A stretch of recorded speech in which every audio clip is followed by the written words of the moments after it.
দীঘায় happy premier লিগের final অতিথি মঞ্চে সমাজসেবী দীপক সার। পূর্ব মেদিনীপুরের রামনগর বিধানসভা কেন্দ্রের অন্তর্গত রামনগর 1 ব্লকের পদিমা 2 গ্রাম পঞ্চায়েত এলাকায় দীঘায় অনুষ্ঠিত হল কৌস্তব স্মৃতি কাপ উপলক্ষে দীঘা হ্যাপি প্রিমিয়ার লিগ 2026-এর চূড়ান্ত পর্যায়ের খেলা।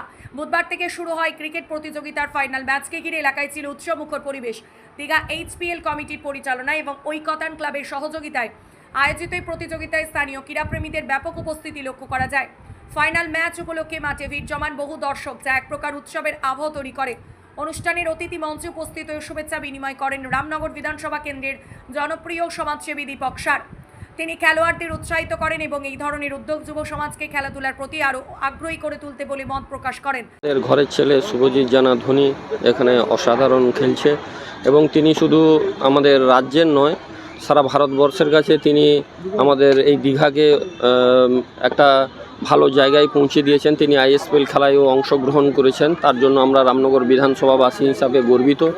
দীঘা HPL কমিটির ব্যবস্থাপনায় ও আয়োজনে HPL cup 2026 Digha happy premier league Kaustav স্মৃতি কাপ আজকে যে চূড়ান্ত পর্যায়ের ফাইনাল খেলা অনুষ্ঠিত হচ্ছে, তাতে বহু মানুষ এখানে এসছেন। আমি কমিটির কর্মকর্তা, সম্পাদক, সভাপতিকে ধন্যবাদ, কৃতজ্ঞতা জানাবো। সিজন 2 খেলা আগামী দিনেও এই মাঠে যাতে আরও ভালো খেলা এখানে উপহার দিতে পারেন 8 থেকে 80 সবাইকে। কারণ আপনারা জানেন যে বঙ্গকলিঙ্গের শেষ প্রান্ত আমাদের এই সৈকত নগরী দীঘা। এই দীঘা এখন পর্যটক বন্ধুদের কাছে একটি বিশেষ স্থান দখল করেছে সারা ভারতবর্ষের মধ্যে। তার জন্য আমি রাজ্যের মুখ্যমন্ত্রী মমতা বন্দ্যোপাধ্যায়কে ধন্যবাদ, কৃতজ্ঞতা জানাই। কারণ আপনারা জানেন যে এই জগন্নাথ দেবের মন্দির স্থাপন হওয়ার পরে আমাদের এই দীঘা, শঙ্করপুর, তাজপুর, মন্দারমণি এবং এই মেরিন ড্রাইভ পর্যটক বন্ধুদের কাছে খুবই আকর্ষণীয় হয়ে উঠেছে এবং আমাদের রাজ্যে আগের থেকে এই ক্রিকেট টুর্নামেন্ট অনেকটা বেড়েছে এবং আমাদের এই পূর্ব মেদিনীপুর জেলার রামনগর বিধানসভাও পিছিয়ে নেই। তাই আমি চাইব যে যুব সমাজ আরও বেশি করে এই ক্রিকেট খেলার মধ্যে ফিরে আসুক, ক্রিকেটের জয় হোক এবং এই খেলাধুলার মধ্য দিয়ে আমাদের এই যুব সমাজের শরীর চর্চা হয়, শরীর গঠন হয়, মন ভালো থাকে, সর্বোপরি শারীরিক এবং মানসিক বিকাশ ঘটে। তার জন্যই এই কমিটি এই ধরনের উদ্যোগ গ্রহণ করেছেন। এদিনের বিশেষ আকর্ষণ ছিল দীঘার কৃতি ক্রিকেটার তথা ISPL এর খেলোয়াড় শুভজিৎ জানার উপস্থিতি। তার অংশগ্রহণে প্রতিযোগিতা মর্যাদা আরও বৃদ্ধি পায় এবং দর্শকদের মধ্যে উচ্ছ্বাস লক্ষ্য করা যায়।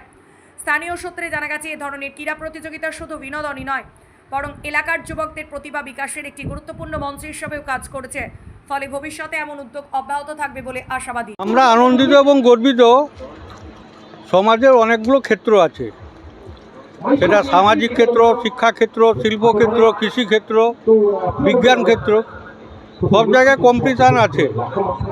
আবার সমাজসেবা, রাজনৈতিক ক্ষেত্র রয়েছে। কিন্তু খেলাধুলো এমন একটা ক্ষেত্র, এই ক্ষেত্রে যারা যুক্ত থাকেন তাদের মন ভালো থাকে, তাদের মন ভালো হয় এবং তারা আজীবন লোকের কাছে প্রতিষ্ঠিত হয়ে থাকেন। দীঘা একটা পর্যটক শহর। আমরাও যদি প্রত্যন্ত গ্রামে থাকি, আমাদের কাছেও দীঘা একটা স্বপ্নের জায়গা।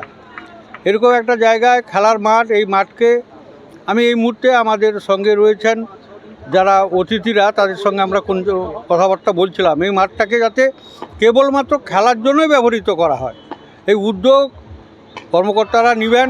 পাশাপাশি ক্লাবগুলোকেও নিতে হবে, প্রশাসনিকভাবে যেরকম নেওয়া দরকার। এখানে রাস্তাঘাট হয়েছে, ডেকোরেশন হয়েছে, মন্দির হয়েছে, রেললাইন হয়েছে, বড় বড় হোটেল রেস্তোরাঁ হয়েছে, কিন্তু এই খেলার মাঠটা আমরা দীর্ঘদিন দেখছি যেই অবস্থায় সেই অবস্থায় আছে। এটার পরিকাঠামোগত আরও উন্নয়ন করা দরকার। এটাকে আমরা যে যা স্তরে আছি সেই স্তরে থেকে এটাকে আবেদনটা জানানো। আর HPL কমিটি এখানে যে টুর্নামেন্ট করছেন তাদেরকে আন্তরিক ধন্যবাদ জানাবো যে ওনারা চেষ্টা করেছেন গ্রামীণ প্রতিভাকে এখানে বিকশিত করার। 4 দিন ধরে খেলা চলছে, আজকে চূড়ান্ত পর্যায়ে খেলা। আমাকে আমন্ত্রণ করেছিলেন, আমিও একটা ছোটোখাটো খেলা করাই। বাইরের লোকেরা এসে খেলে পয়সা নিয়ে চলে যায়, কিন্তু গ্রামীণ প্রতিভাকে উন্মোচন করার জন্য আমরা বিশেষ করে এই রামনগর এলাকায় বিভিন্ন প্রতিষ্ঠান দেখেছি, সেটা ক্লাব সংগঠন হোক, সমবায় হোক, স্কুল হোক, এরা কিন্তু স্পোর্টসটাকে প্রাধান্য দেন। তো দীঘার মতন জায়গায় আমরা নিশ্চয়ই আগামী দিনে একটা ভালো মানের খেলা এই ক্লাব কর্মকর্তাদের পক্ষ থেকে দেখতে পাবো। আর মঞ্চে যারা আমাদের নেতৃত্বরা রয়েছেন তারাও উদ্যোগী নেবেন। আর এই সংস্থা আগামী বছর যখন খেলা করবে নিশ্চয়ই আগেভাগে যোগাযোগ করলে শুধু অতিথি হিসাবে ডাকা নয়, আমি একজন অর্গানাইজার, আমার যা কিছু অভিজ্ঞতা রয়েছে আগে থেকে যোগাযোগ করলে আমার কিছু সাংগঠনিক যে ক্ষমতা রয়েছে বা সহযোগিতা করা যায় সেটা করব, এবং খেলাটাকে আরও কীভাবে পাবলিকের কাছে আনানো যায় সেই ব্যবস্থা করব। কমিটিকে ধন্যবাদ, আপনাদেরকেও ধন্যবাদ।